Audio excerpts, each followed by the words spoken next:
Emily Carter had always believed that the most dangerous betrayals were the ones that announced themselves too late. They did not begin with slammed doors, whispered confessions, or lipstick on a collar. They began quietly disguised as ordinary changes: a husband working later than usual, a phone turned face down during dinner, a secretary whose name appeared too often in conversations that supposedly had nothing to do with her. For months, Emily had noticed those details and filed them away without accusation. She had built her career by trusting evidence rather than instinct, and she refused to abandon that discipline simply because the person under suspicion was the man she had married. That was why, when her business trip to Chicago ended a day earlier than expected, she did not call Ryan to tell him she was coming home. Her flight landed shortly after 6 in the evening. By the time the car pulled into the circular driveway of their house, the sky had darkened and a thin rain had begun to fall. Emily sat in the back seat for several seconds after the driver stopped, looking through the wet glass at the warm lights glowing behind the windows. She should have felt relieved to be home. Instead, she felt the same uneasiness that had followed her for months. Ryan had texted her that afternoon. "Hope the meetings are going well. Long day here. Probably heading to bed early." Emily had read the message twice before putting her phone away. Now nearly every light downstairs was on. She told herself there could be a perfectly reasonable explanation. Then she noticed the unfamiliar car parked farther down the driveway. Emily recognized it immediately. Sophie Miller drove a silver Mercedes. For a moment she remained perfectly still. Sophie had been Ryan's executive secretary for almost 3 years. Efficient, polished, and always available, she had gradually become indispensable to him. Ryan mentioned her constantly. Sophie rescheduled the meeting. Sophie found the missing contract. Sophie stayed late to finish the presentation. Whenever Emily had questioned how much time they spent together, Ryan had laughed. "She's my secretary, Em. That's literally her job." Emily had never accused him of anything. Not because she trusted him completely. Because she had wanted certainty. She thanked the driver, took her suitcase, and entered through the side door rather than the front entrance. The kitchen was empty. 2 wine glasses sat beside the sink, one carrying the faint imprint of lipstick along its rim. Emily stared at them. Something inside her went cold. She left her suitcase beside the kitchen island and walked toward the staircase. Halfway across the foyer, she heard laughter from upstairs. A woman's laughter. Then Ryan's voice. Emily did not remember climbing the stairs.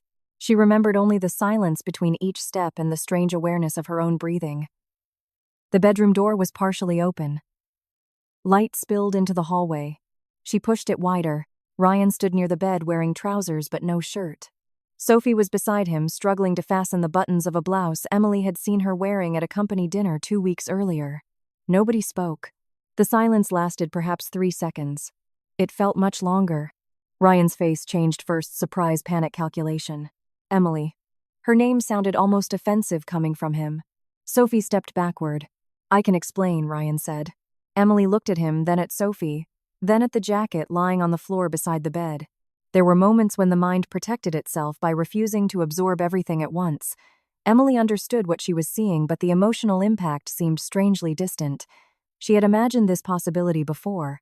In those private rehearsals, she had pictured herself screaming, demanding answers, throwing something across the room. Instead, she felt calm. Not peaceful, but easy. "How long?" she asked. Ryan blinked. "What? How long has this been happening?"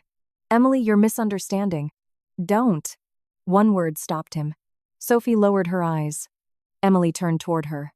"How long?" Sophie opened her mouth, but Ryan interrupted. "She doesn't owe you an explanation." That sentence hurt more than Emily expected. Not because he was defending Sophie. Because he had chosen a side without realizing that there should never have been sides in their marriage. Emily studied her husband as if seeing him for the first time. "You should leave, Sophie." Sophie looked at Ryan. Emily noticed that too. Ryan finally nodded. Sophie grabbed her jacket and handbag. She murmured something that might have been an apology as she passed Emily, but Emily did not respond. When the front door closed downstairs, Ryan exhaled sharply. "Okay," he said. "Can we talk about this like adults?" Emily almost laughed.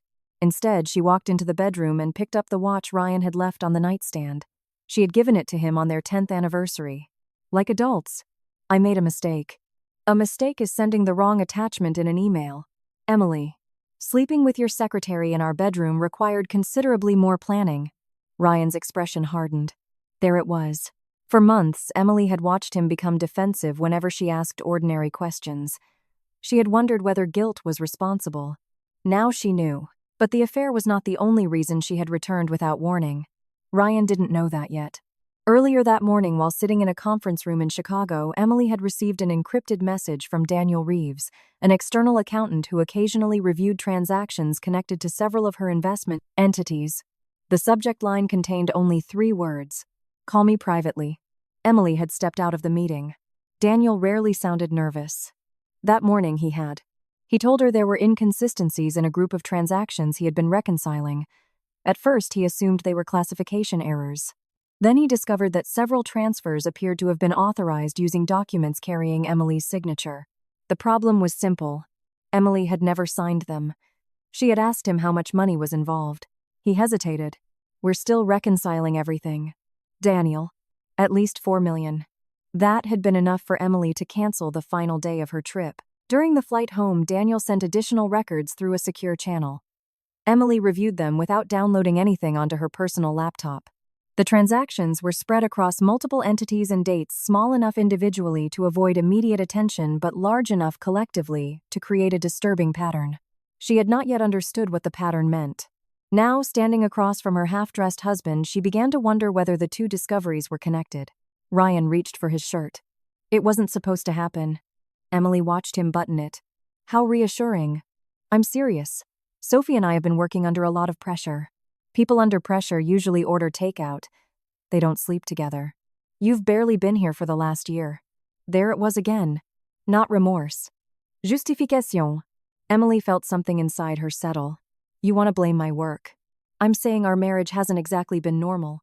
My work paid for half of this house. I didn't mean financially." Then choose your next sentence very carefully. Ryan looked away. Emily had spent years negotiating with founders, investors, attorneys, and executives who believed confidence could substitute for truth. She knew what avoidance looked like. Ryan was no different now. She suddenly remembered Daniel's files. One transfer had been approved while she was in Singapore. Another while she was attending a conference in Zurich. A third authorization carried a digital signature dated on a Sunday afternoon, when she and Ryan had been together at his parents' house. At the time, those details had seemed merely suspicious. Now they felt deliberate. "Did you access my investment accounts?" Emily asked. Ryan froze. It was almost imperceptible. Almost, but Emily saw it. "What?" "My investment accounts." "I don't know what you're talking about." She had not told him there was a problem. She had not mentioned Daniel. She had not mentioned transfers. Yet Ryan's face had lost color. Emily's heartbeat quickened. "Interesting." "What's interesting?" "That you're nervous." "I've just been caught in bed with another woman." "Of course I'm nervous." "That's not the same kind of nervous." Ryan stared at her. For the first time since she entered the room, Emily saw fear behind his irritation. She walked downstairs. "Where are you going?" "My office." "Emily, wait." She continued down the hallway. Ryan followed. Her home office was at the back of the house, separated from the main living area by a small library. Emily entered and locked the door before Ryan could reach it. He knocked immediately. "Open the door." She ignored him. Her secure laptop was inside a locked drawer beneath the desk. She retrieved it, connected through an encrypted network, and opened the records Daniel had sent. There were 17 transactions. Emily examined them one by one. 185美元000 240美元000 310美元000 175美元000 The amounts continued. Some had been routed through consulting agreements. Others appeared as strategic advisory fees, short-term loans, or investment distributions. At first glance, nothing looked extraordinary. That was what frightened her. Whoever had constructed the transactions understood financial reporting well enough to make them appear routine. Emily opened the first authorization. Her name appeared at the bottom. Emily Carter. The signature looked convincing, but the capital E curved differently from hers. She opened another. Same problem. Then another. This one used an electronic authorization code associated with a device she no longer owned. Emily leaned closer to the screen. That device had been replaced 18 months earlier. Very few people knew the old authentication credentials had ever existed. Ryan was one of them. A knock sounded again. "Emily." She said nothing. "Whatever you think is happening, you're upset. We should talk before you do something you'll regret." She stared at the door. The irony was almost unbearable. Emily returned to the documents. Daniel had included a preliminary reconciliation spreadsheet. At the bottom was a highlighted figure. 4元2.7ling. Emily read it 3 times. More than $4.2 million. Not missing in a conventional sense. The money had moved. There were records, agreements, authorizations. The problem was that Emily had authorized none of them. She began tracing the recipients. 2 companies were unfamiliar: Westbridge Advisory Group, Northvale Strategic Holdings. She searched her internal records. Westbridge had been paid for consulting services supposedly connected to an acquisition 18 months earlier. Emily remembered the acquisition. She did not remember Westbridge. Northvale had received several transfers described as investment management expenses. Again, no memory. Emily opened the corporate registration documents Daniel had attached. The companies were layers, shells hiding other shells. The ownership records did not immediately identify an individual. That was deliberate too. She felt anger now, but it was different from what she had felt upstairs. Ryan's affair had broken something personal. This threatened everything she had built. Her companies, her reputation, potentially her freedom. If fraudulent documents bearing her signature had been used to move millions of dollars, then she was not merely dealing with marital betrayal.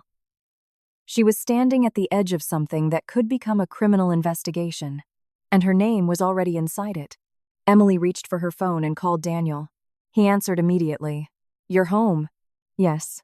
Did you speak to Ryan?" Emily looked toward the locked door. "Not about the transfers." A pause. "Good." That single word confirmed the seriousness of the situation. "What else did you find?" Daniel exhaled. "More authorization documents. Forged. I can't make that determination legally, but there are inconsistencies." "How many?" "Enough that I don't think we're looking at an accounting error." Emily closed her eyes briefly. "Who had access?" "That's what I'm trying to establish." "Ryan." Another pause. "Potentially." "Potentially isn't an answer." "Emily, until we preserve the records and get counsel involved, I don't want to accuse anyone." She understood. Daniel was protecting both of them. Preserve everything, she said. Don't contact anyone associated with these transactions. Don't send anything to Ryan, his office, or anyone who reports to him. Understood. And make copies of the original metadata before anyone can alter it. Already doing that. Emily looked again at the total. 4元2.7ling. Daniel. Yes. Does this look like someone stealing money? He hesitated. It looks like someone wanted the transfers to appear authorized. That was worse. A thief wanted money. Someone forging Emily's approval wanted legitimacy. After the call ended, Emily remained at her desk. Outside, Ryan had stopped knocking. The silence worried her more than the noise had. She opened the security settings for her accounts and changed the credentials Daniel had identified. Then she checked access logs. Several unfamiliar login sessions appeared. She expanded the details. Most originated from locations connected to offices Ryan regularly used. Emily stared at the screen. Coincidence was still possible, but coincidence was becoming mathematically expensive. She opened another folder. There were scanned contracts bearing her initials on every page. She enlarged one. The initials were good. Very good. Whoever had copied them had studied her handwriting. Then Emily noticed the witness signature. S. Miller. Her hands stopped moving. Sophie Miller. Emily leaned back. For several seconds she heard nothing except the rain against the windows. The affair and the financial discrepancies were no longer separate facts. A connection had appeared. Small, incomplete, but undeniable. She searched the remaining documents for Sophie's name. Nothing. Then she searched her email archive. A message appeared from 7 months earlier. Ryan had asked Sophie to coordinate routine documentation related to one of the entities now associated with the questionable transfers. Emily had been copied, but the email had arrived during a week when she was negotiating a major acquisition. She had glanced at it and moved on. Now every word looked different. Routine documentation. Administrative cleanup. Signature processing. Ryan had buried important actions beneath language designed to sound boring. Emily began reviewing older correspondence. Patterns emerged slowly. Requests sent when she was traveling.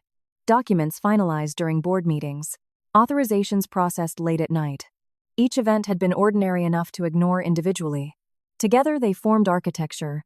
Her phone vibrated. A message from Ryan. "Please open the door. We need to fix this."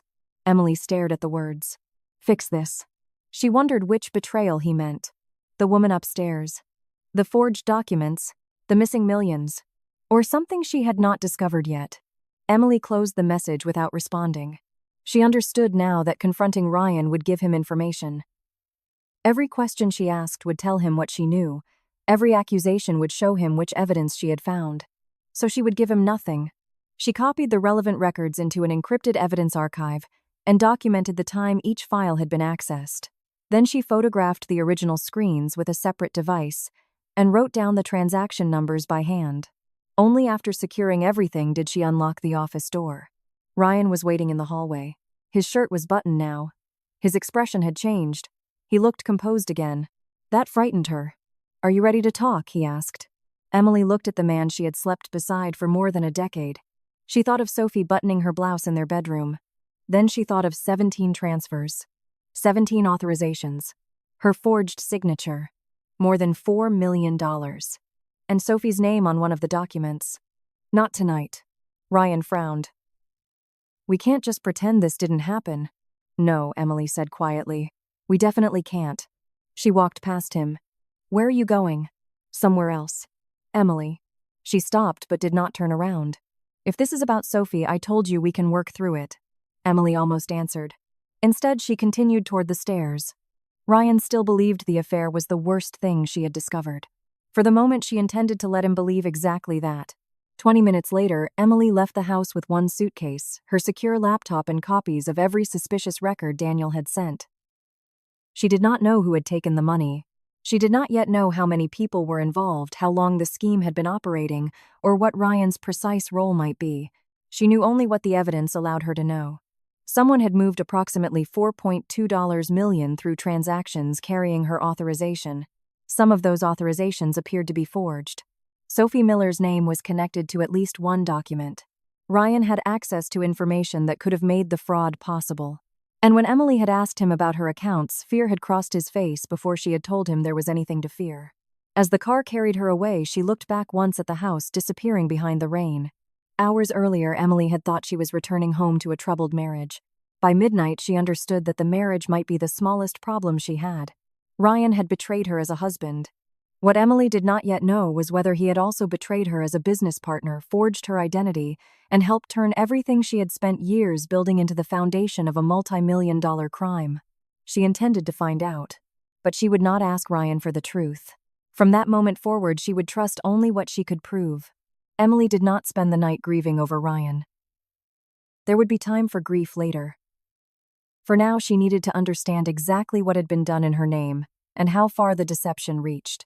By sunrise, she had contacted Daniel Reeves, her attorney Margaret Cole, and an independent forensic accounting firm with no professional connection to Ryan or any of his associates.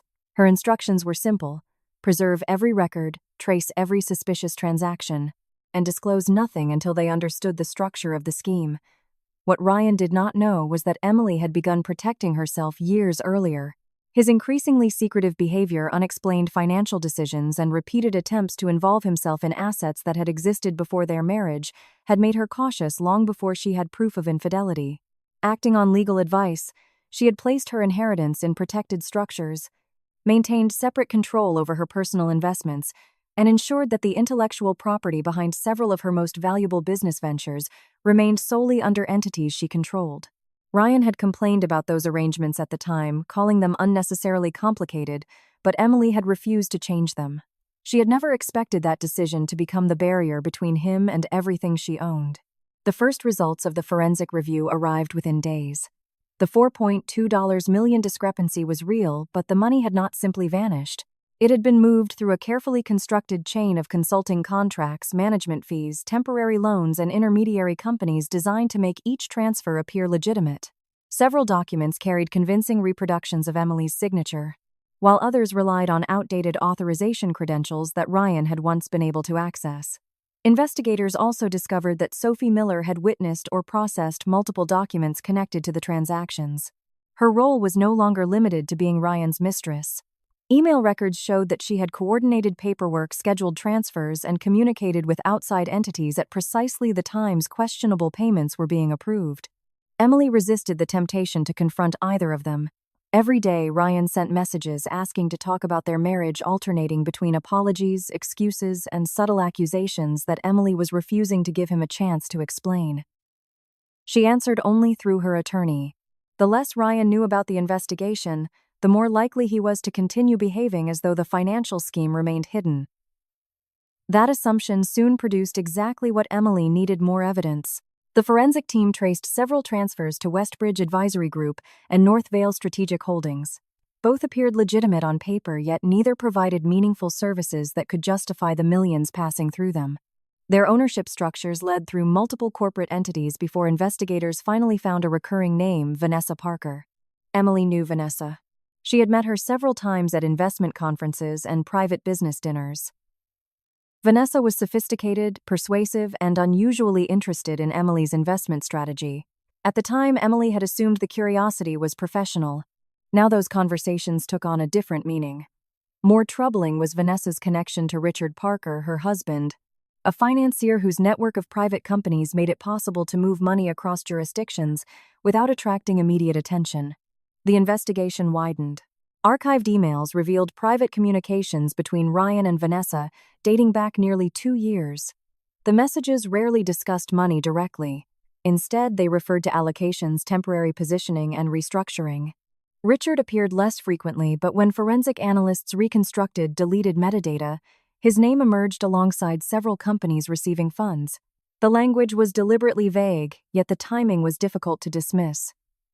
Transfers followed meetings. Contracts appeared after phone calls. Forged authorizations were created shortly before money moved. Then investigators recovered a deleted email from Sophie. In it, she warned Ryan that one of Emily's authorization codes was outdated and might trigger an internal review. Ryan's reply contained only a few words: "Use the alternate documentation."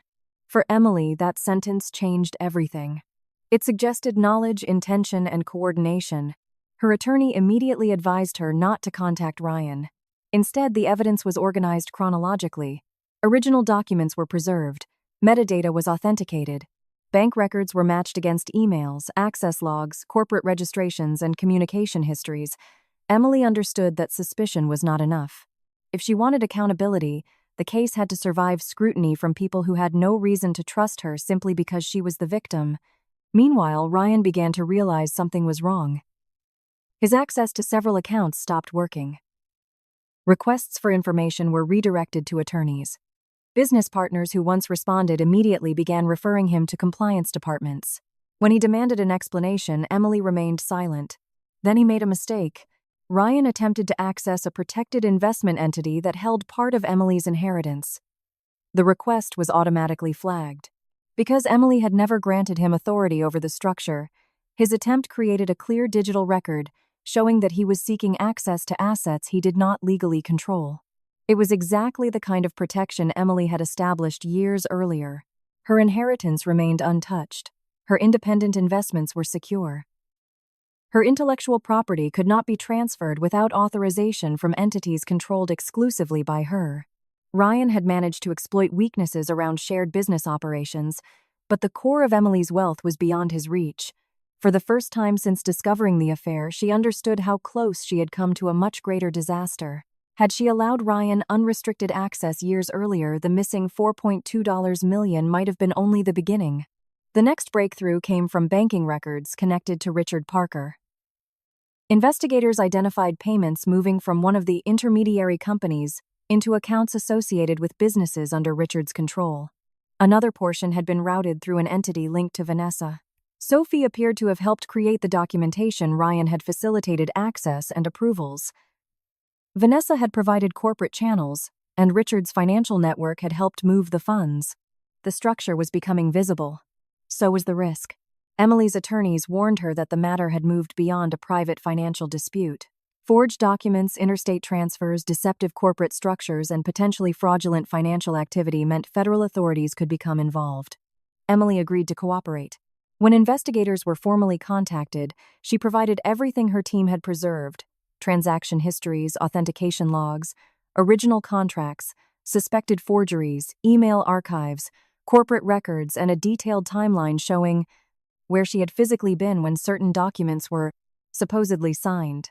In several cases, travel records proved she could not have executed the paperwork in the manner claimed. Federal investigators did not immediately tell Emily what they believed. They did not need to. Their questions revealed the direction of the case. Who had access to her credentials? When had Ryan first become involved with the relevant entities? What relationship existed between Sophie and Vanessa? Had Emily ever authorized payments to Richard Parker's companies?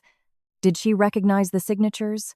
Had anyone pressured her to combine her protected assets with marital or corporate holdings? Emily answered carefully. She refused to exaggerate. When she knew something, she said so. When she did not, she said that too. That discipline strengthened her position. She was not trying to construct a story around Ryan's betrayal. She was giving investigators evidence and allowing the records to speak for themselves. Ryan eventually learned that federal authorities were examining the transactions. His messages changed immediately. The apologies stopped. Then came panic. He called repeatedly, insisting there had been misunderstandings and claiming that certain transfers were ordinary business decisions. He accused accountants of misinterpreting documents. He suggested Sophie had handled paperwork without his knowledge. Later, he implied Vanessa and Richard had manipulated him. Emily listened to none of it. By then, she understood something she had failed to recognize during their marriage.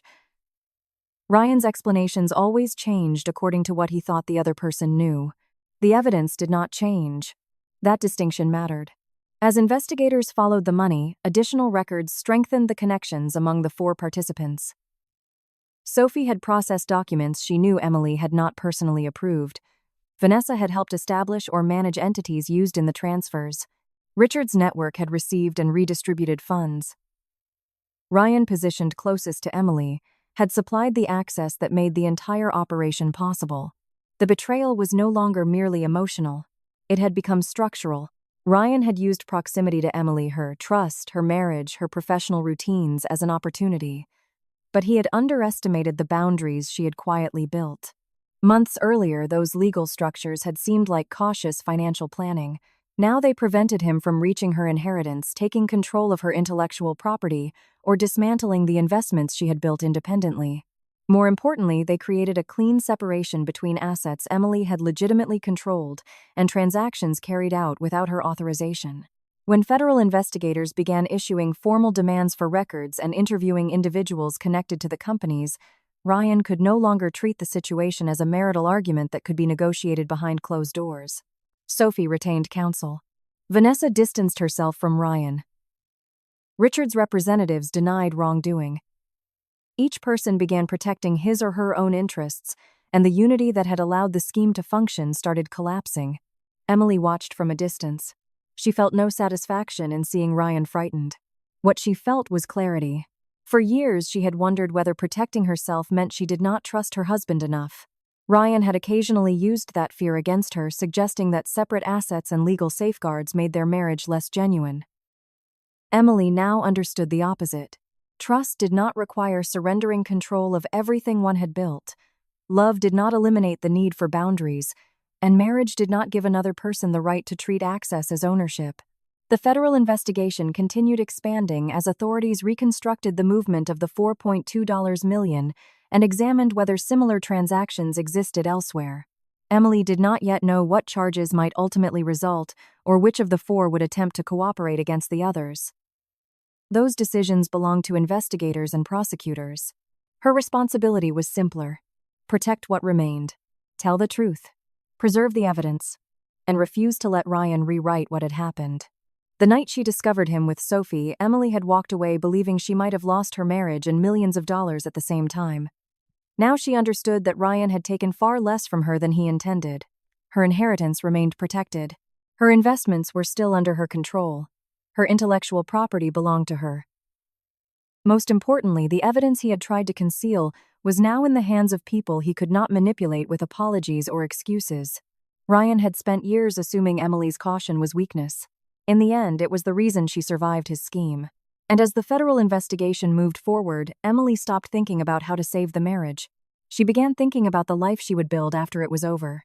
Divorcing Ryan was easier on paper than it was in Emily's mind. By the time the legal process began, there was little left of the marriage worth negotiating over emotionally. The affair with Sophie had destroyed her trust, while the financial investigation had exposed a deeper betrayal that made reconciliation impossible. Emily communicated with Ryan almost entirely through attorneys, refusing to let private apologies interfere with legal proceedings or the federal investigation. Because she had protected her inheritance investments and intellectual property long before their separation, Ryan had little ability to claim the assets that mattered most to her. Still, signing the final divorce documents did not bring the immediate relief she had expected. It simply made official what she had already known for months: the life she had spent years building with Ryan was over. In the weeks that followed, Emily discovered that leaving a destructive marriage did not automatically erase its consequences. She struggled to sleep and often woke before dawn, replaying conversations she had once considered harmless. Compliments became manipulation in retrospect. Business questions sounded like attempts to gather information. Even ordinary memories felt contaminated by what she now knew. The most painful realization was not that Ryan had deceived her, but that she could no longer distinguish which moments between them had been genuine and which had served another purpose. For a while, Emily responded by working constantly. Meetings filled her days, financial reports occupied her evenings, and exhaustion became an effective substitute for reflection. From the outside, she appeared composed. Privately, she understood that productivity could become another form of avoidance. Eventually, she made a decision that surprised even those closest to her. She would leave. Not because she wanted to run from Ryan, but because she no longer wanted every familiar street, restaurant, office, and social circle to remind her of a life that had already ended. London offered distance, but more importantly, it offered possibility.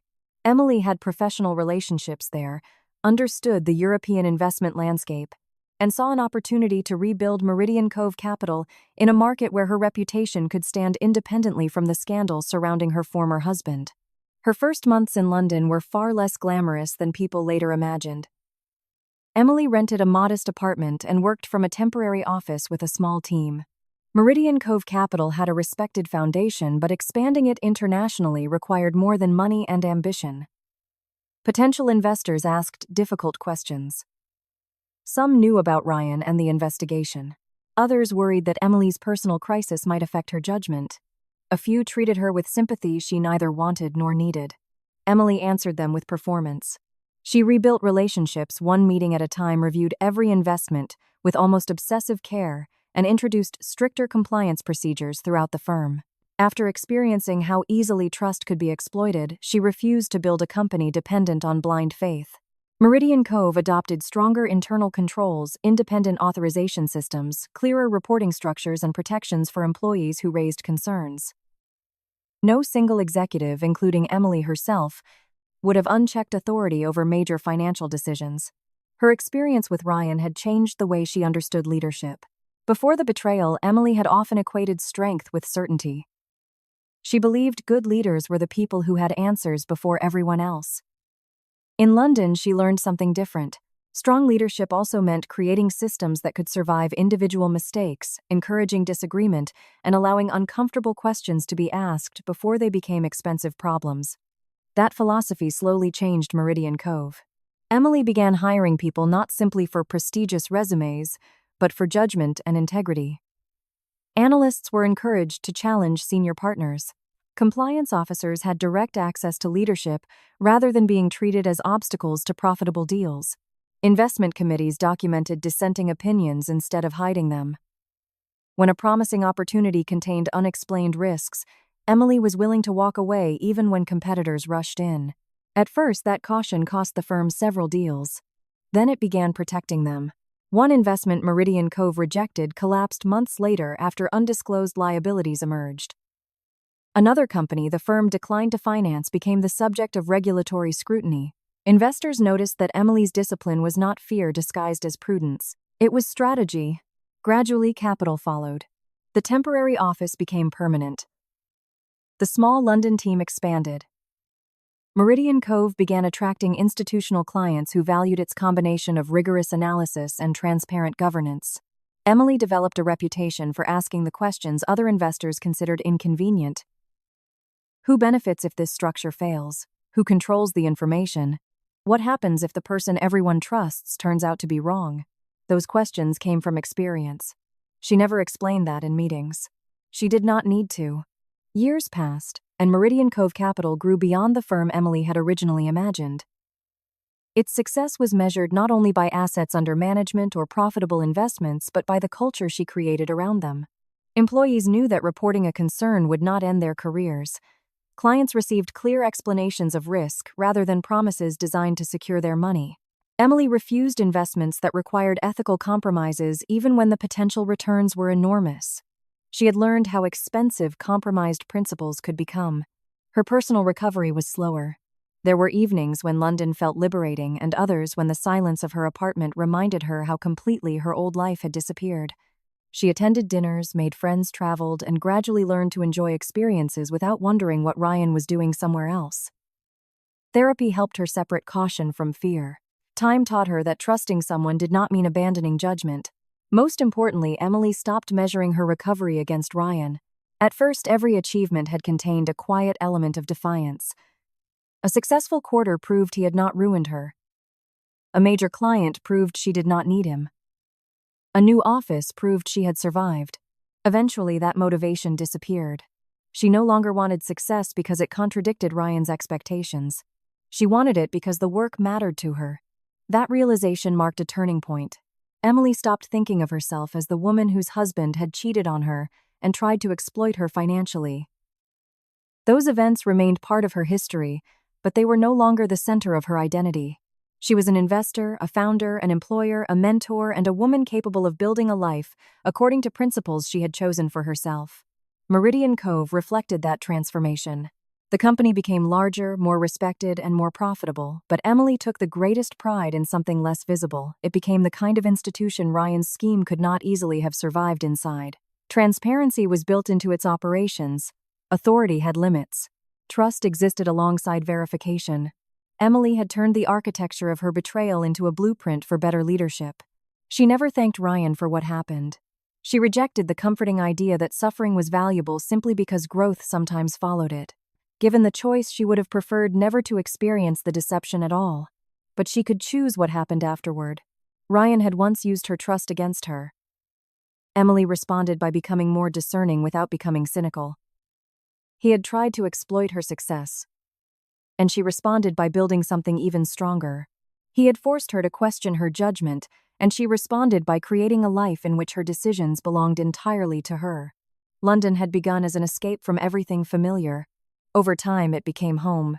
And Meridian Cove Capital became proof of something Emily had needed years to understand. Rebuilding was not about restoring the person she had been before Ryan betrayed her. That woman belonged to another chapter of her life. The goal was not to go backward. It was to become someone who could move forward without needing the past to change. By the time Meridian Cove was recognized as one of the most disciplined and respected firms in its sector, Emily no longer viewed survival as her greatest accomplishment. Survival had only been the beginning. She had built independence from betrayal, purpose, from uncertainty and leadership, from lessons she had never asked to learn. For the first time in years, Emily's future did not feel like a reaction to Ryan Bennett. It felt entirely her own. 6 years passed before Emily Carter saw Ryan Bennett again. By then, the life they had shared seemed almost distant enough to belong to someone else. Meridian Cove Capital had grown far beyond the modest London operation she had rebuilt after their divorce, and Emily had become known not for the scandal that once surrounded her marriage, but for the disciplined, transparent approach she brought to investment management. Ryan, meanwhile, had faced the consequences of his choices. The federal investigation into the fraudulent transfers had eventually resulted in criminal proceedings, and he had served a prison sentence for his participation in the scheme. Emily had followed the case only as much as necessary. Once the legal process ended, she stopped searching for updates. She had spent too many years rebuilding her future to keep monitoring the man who belonged to her past. That was why she almost declined the invitation to their college reunion. The event was being held on the campus where she and Ryan had first met, a place filled with memories from a time when neither of them could have imagined how their lives would unfold. Emily considered sending a polite refusal, but eventually decided that avoiding the campus would give the past more power than it deserved. She booked a flight from London and arrived without expectations. The reunion was held in the university's restored alumni hall. Familiar songs played beneath conversations about careers, marriages, children, and the strange speed with which 6 years could become 16. Emily recognized faces she had not seen in decades. Some people remembered her as the ambitious economics student who challenged professors during lectures. Others knew what had happened later and carefully avoided mentioning Ryan. Emily appreciated that. For most of the evening, she enjoyed herself. She spoke with former classmates, laughed at stories she had forgotten, and walked through corridors that seemed much smaller than they had when she was 20. For once, the memories felt harmless. They belonged to her too, she realized. Ryan did not own every good moment simply because he had eventually betrayed her. Then the atmosphere around her changed. It was subtle at first. A conversation stopped. Someone near the entrance turned. Emily followed their gaze. Ryan stood across the room. For several seconds, she did not recognize him. He looked older than 6 years should have made him. His hair had begun to gray at the temples, his shoulders seemed narrower, and the confidence that once made him dominate every room had disappeared. He wore a dark suit without a tie, and held nothing in his hands except a thin brown envelope. Emily felt her body react before her mind did. Her pulse accelerated. The room seemed suddenly too warm. 6 years of distance collapsed into fragments. Sophie in their bedroom forged signatures, missing money lawyers, investigators, courtrooms. But the feeling passed. Emily remained where she was. Ryan noticed her. He did not smile. He simply walked toward her. Several classmates watched openly now.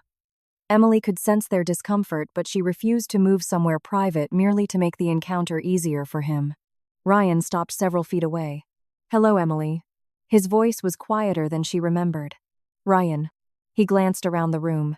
"I wasn't sure you'd come." "I wasn't sure either." A silence settled between them. Emily waited. She had learned long ago that silence made people reveal what they had actually come to say. Ryan looked down at the envelope. "I'm not here to ask you for anything." "Then why are you here?" "To warn you." Emily's expression did not change. "About what?" "Vanessa and Richard Parker." The names immediately sharpened her attention. She had not heard either one in years. "What about them?" Ryan extended the envelope, but Emily did not take it. "They're doing it again." "Doing what?" "Moving investor money through companies that aren't what they appear to be." Emily studied him. "How would you know?" "Because I recognized the structure." The answer carried no pride. Only shame. Ryan lowered the envelope. "After I got out, someone contacted me about an investment opportunity. They thought my old connections might still be useful. I started looking at the companies involved. Different names, different jurisdictions, but the structure looked familiar. Consulting entities, advisory payments, layered ownership money moving between companies with almost no real operations. And you believe Vanessa and Richard are behind it? I don't believe it. I found connections. Connections aren't proof. I know. Emily almost smiled at the irony. Years earlier, Ryan would have dismissed that distinction. Now he understood it perfectly. What exactly did you find? Corporate filings, transfers, correspondence, names of intermediaries. Not enough for me to say exactly what they're doing, but enough that someone should look. Why bring it to me? Ryan hesitated. Because one of the funds they're approaching has a relationship with Meridian Cove. Emily's eyes narrowed. That changed the situation. Which fund? It's in there. He indicated the envelope. Emily finally took it. She did not open it. If this is legitimate, why haven't you gone directly to authorities? I have. That surprised her. I gave them copies. Then why do I need these? Because investigations take time. If Meridian Cove is anywhere near this, you deserve to know before someone convinces your people that the opportunity is legitimate. Emily looked at him carefully. There was something different in the way he spoke. He was not trying to impress her. He was not asking for forgiveness. Most importantly, he was not presenting himself as the victim. Why do you care? She asked. Ryan absorbed the question without becoming defensive. Because I know what happens when people like me decide that recognizing something wrong is less important than benefiting from it. People like me. Not Vanessa. Not Richard. Not Sophie. Me? Before Emily could respond, someone approached them. Daniel Foster, a former classmate, greeted Ryan awkwardly before looking at Emily. The tension drew attention from several nearby groups. Ryan glanced around. Then he did something Emily did not expect. He raised his voice. Actually, maybe this is better. Emily frowned. What are you doing? What I should have done a long time ago. The conversations closest to them faded. Ryan looked toward the people watching. I know some of you remember what happened between Emily and me. And I know there have been different versions of that story. Emily remained still. Ryan continued. There shouldn't be. The room grew quieter. I betrayed my wife. I had an affair with Sophie Miller. I used access I had because Emily trusted me, and I participated in moving money through transactions she never authorized. Nobody interrupted. Ryan swallowed. I helped create and use documents carrying her signature when I knew she hadn't approved them. I told myself different stories about why I was doing it. I blamed pressure. I blamed other people. I told myself Vanessa and Richard were more responsible because they understood the financial structure better than I did. He paused. But none of that changes what I chose. Emily felt no triumph. She had once imagined Ryan admitting everything. In those fantasies, his confession had brought satisfaction. Reality felt different. I knew the documents were false, Ryan said. I knew Emily hadn't authorized those transfers. I participated anyway because I thought I would benefit from it. The silence became absolute. I went to prison because of decisions I made. Not because Emily reported the fraud. Not because Sophie betrayed me. Not because Vanessa or Richard manipulated me. I had opportunities to stop. And I didn't. Emily looked at him. For perhaps the first time since she had known Ryan, there was no argument hidden inside his apology. He was not asking anyone to reduce his responsibility. When he finished, he turned back to her. I'm sorry. Emily held the envelope against her side. I believe you are. Hope flickered across his face for half a second. Emily saw it and continued. But being sorry doesn't change what happened. I know. It doesn't restore what you destroyed. I know. And it doesn't create a place for you in my life. Ryan nodded slowly. I know that too. That answer mattered more than the apology. Emily looked down at the envelope. Is everything you found in here? Copies. Dates, companies, names, account references. There's also a drive. Did you obtain anything illegally? No. Public records documents sent to me and material I was legally given access to. I wrote down where everything came from. Good. Her questions were professional now. Ryan seemed to understand the shift. There's one more thing, he said. What? Don't underestimate Richard. I never did. He'll make the structure look legitimate. Vanessa will make the people look trustworthy. That's how they work. Emily's gaze hardened. That's how you worked with them. Ryan lowered his eyes. Yes. Again, no excuse. Emily studied him for a final moment. The man standing before her was not the Ryan she had married. Prison disgrace and time had changed him. Perhaps remorse had changed him too. But change did not create entitlement. Ryan could become a better person without becoming part of Emily's life again. Those were separate truths. Thank you for bringing me the evidence, she said. He nodded. That's all I wanted. Emily almost challenged the statement, but she decided it did not matter. Whatever Ryan secretly hoped for was his responsibility. Her boundary was hers. She turned to leave. Emily. She stopped. Ryan did not move closer. I'm glad you built what you did. She looked back at him. I didn't build it because of you. I know. I built it after you. Ryan absorbed the distinction. Then he nodded. Emily walked away. Later that night, alone in her hotel room, she opened the envelope. Ryan had been thorough.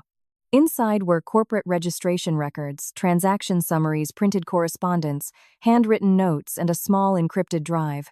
Several companies were unfamiliar, but the ownership chains showed recurring connections to entities associated with Vanessa and Richard Parker. Then Emily found the name Ryan had warned her about. A European investment fund that had recently begun preliminary discussions with Meridian Cove. She read the page twice. The risk was no longer theoretical. The following morning, Emily contacted Meridian Cove's general counsel and head of compliance. She instructed them to suspend all discussions connected to the entities named in Ryan's documents until an independent review could be completed. She also arranged for copies of the material to be preserved and transferred through appropriate legal channels. She did not tell them to assume Ryan was telling the truth.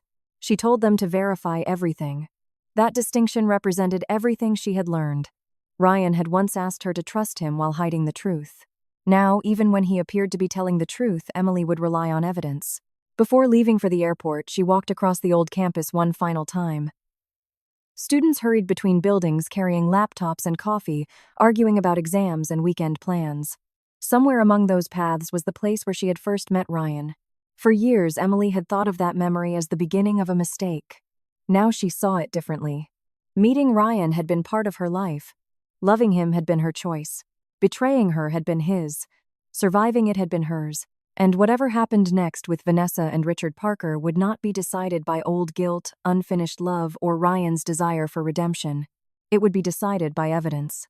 Ryan's return had reopened a door to the past, but Emily had no intention of walking through it. She would take the warning.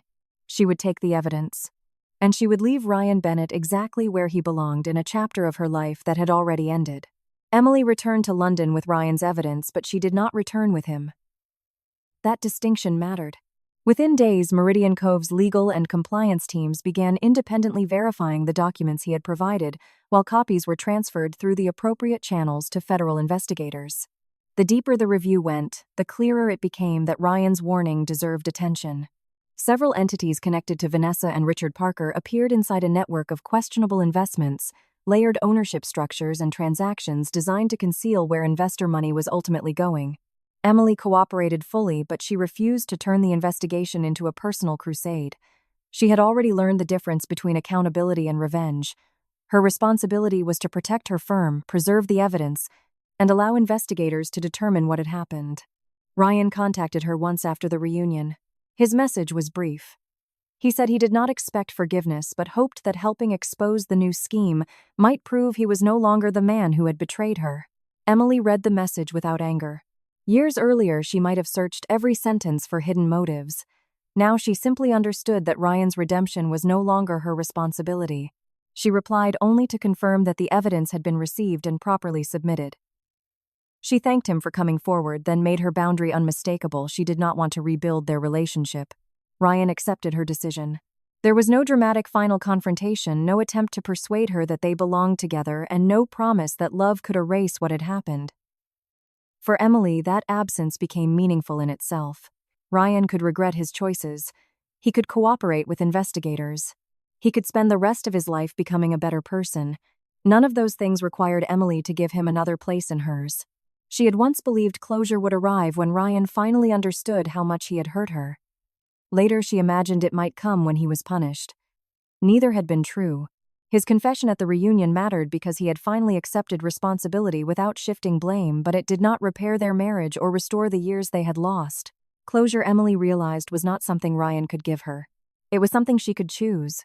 The renewed investigation also forced Emily to confront a larger truth. Her experience was extraordinary in scale, but the underlying pattern was painfully common. Financial abuse did not always look like stolen cash or an emptied bank account. Sometimes it appeared as forged signatures, hidden debts, manipulated investments, unauthorized loans, or one partner deliberately keeping another ignorant of important financial decisions. Victims often discovered the damage only after their credit, savings businesses, or independence had already been compromised. Emily had survived because she possessed resources many people did not. She had attorneys. She understood finance. She had independent assets. She could afford forensic accountants and expert advice. That realization stayed with her. Eventually, it became the foundation of the Morgan Light Initiative.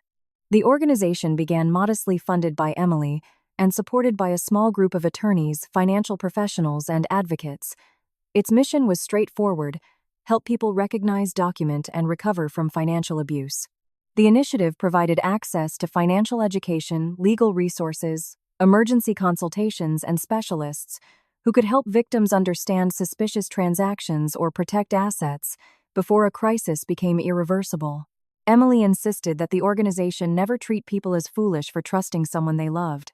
She knew too well how easily trust could be weaponized.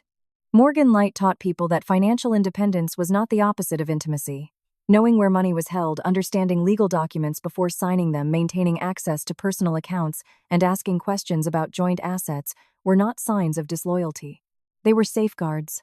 As the initiative expanded, Emily began speaking publicly about financial coercion and ethical responsibility.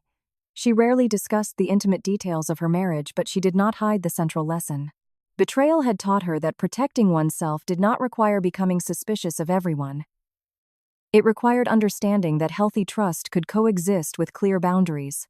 Her work with Morgan Light gave meaning to an experience she would never have chosen. But Emily was careful not to romanticize what had happened. She did not believe Ryan's betrayal had been necessary for her growth. She would never call the fraud a gift. Pain did not become good simply because something useful eventually emerged from it. The achievement belonged to what she chose afterward. During this period, Nathan Hayes entered her life quietly. There was no dramatic attraction, no instant promise of forever. They met through a professional event connected to ethical investment practices, and their first conversations were about work rather than romance. Nathan was thoughtful, patient, and comfortable disagreeing with Emily without turning disagreement into competition. Their relationship developed slowly. That suited her. Nathan never asked Emily to prove that she trusted him. He understood that trust was created through consistent behavior rather than demanded as evidence of love. When Emily needed space, he respected it. When she questioned something, he answered without treating the question as an accusation. He had his own career, friendships, and ambitions, and he expected Emily to maintain hers. For the first time, Emily experienced a relationship in which independence did not threaten intimacy. At first, that felt unfamiliar. Then it felt peaceful.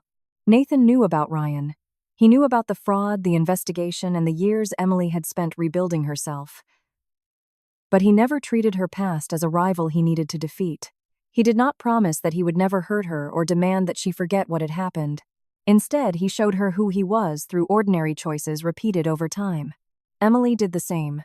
Their relationship grew without requiring either of them to disappear inside it. Several years after they met, Nathan asked Emily to marry him. She did not answer immediately, not because she doubted him, but because she wanted to understand her own response. Marriage had once represented security to her, then betrayal. She refused to enter it again merely because a good man had asked. Nathan did not pressure her. "Take whatever time you need," he told her. That sentence helped Emily recognize how different her life had become. When she eventually said yes, it was not because she had forgotten Ryan. It was because she no longer needed Ryan's actions to determine what marriage meant. Their wedding was small. Emily chose people who had been part of the life she had built, rather than those who merely belonged to the life she had left behind. There were colleagues from Meridian Cove, friends from London, people connected to Morgan Light, and those who had supported her without demanding explanations during the hardest years. Standing beside Nathan, Emily did not feel that one marriage had replaced another. She felt that she had made a new choice. That difference was everything. By then, Meridian Cove Capital had become an institution defined by the principles Emily had once needed for her own protection: transparency, accountability, independent oversight, and the belief that no relationship, professional or personal, should depend on unquestioned authority. Morgan Light had also grown beyond its original scope, helping people who might otherwise have faced financial abuse alone. Ryan remained part of Emily's history. Nothing could change that. His cooperation in exposing Vanessa and Richard's new activities was meaningful. His public confession mattered. His willingness to accept responsibility demonstrated that he had changed in ways Emily once thought impossible. But she did not confuse his growth with an obligation to forgive him. She wished him no harm. She also did not want him back. Those truths could exist together. One evening, years after the reunion, Emily remained alone in her Meridian Cove office after most employees had gone home. London stretched beyond the windows illuminated beneath the darkening sky. On her desk sat an annual report from the Morgan Light Initiative, describing hundreds of people who had received legal assistance, financial counseling, or emergency support during the previous year. Emily closed the report and looked at the city. For a moment, she remembered the night she had left her house carrying a suitcase and evidence of $4.2 million in fraudulent transactions. She remembered believing that her marriage, reputation, finances, and future might all collapse together. That woman had wanted answers. She had wanted justice. At times, she had even wanted Ryan to understand exactly what he had destroyed. Now Emily understood that none of those things had been the final destination. Justice mattered. Accountability mattered. Truth mattered. But freedom came from something else. She no longer needed Ryan to suffer for her to be happy. She did not need him to become the man she once believed he was. She did not need to rewrite their marriage into something beautiful, nor did she need to erase it. The past could remain exactly what it was. Her future could still belong entirely to her. Nathan was waiting for her at home. Meridian Cove would open again tomorrow. Morgan Light would continue helping people whose stories Emily might never personally know. There were investments to evaluate lives, to support places to visit, and ordinary mornings still waiting to happen. Emily turned off the light in her office and walked toward the door. For years, she had thought closure meant reaching a point where the past no longer hurt. She finally understood that this was not necessary. Closure did not require revenge. It did not require reconciliation. It did not even require forgiveness. For Emily, closure meant having the power to decide that what happened yesterday would no longer control what she chose tomorrow. Ryan had once been part of her future. Now he was simply part of her past. Emily stepped into the London night and went home, not to the life she had recovered, but to the one she had chosen for herself.